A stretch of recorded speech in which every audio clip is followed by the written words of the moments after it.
अपने ध्यान को वित्तीय संपत्तियों पर केंद्रित करें, जैसे म्यूचुअल फंड, बांड या प्रबंधित पोर्टफोलियो, जो तरल, पारदर्शी और पुनः करने में बहुत आसान है।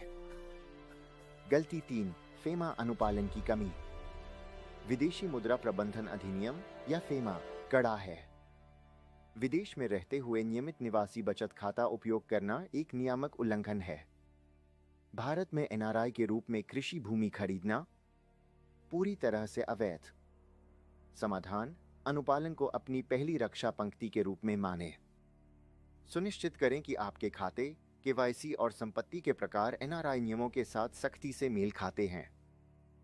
इस स्तर पर धन प्रबंधन सही शेयर चुनने के बारे में नहीं है, या वास्तुकला के बारे में है, या आपके संपत्तियों को इस तरह से संरचित करने के बारे में है कि निवास में बदलाव, मुद्रा में उतार चढ़ाव और कर कानून अवसर बन जाएं, बाधाएं नहीं।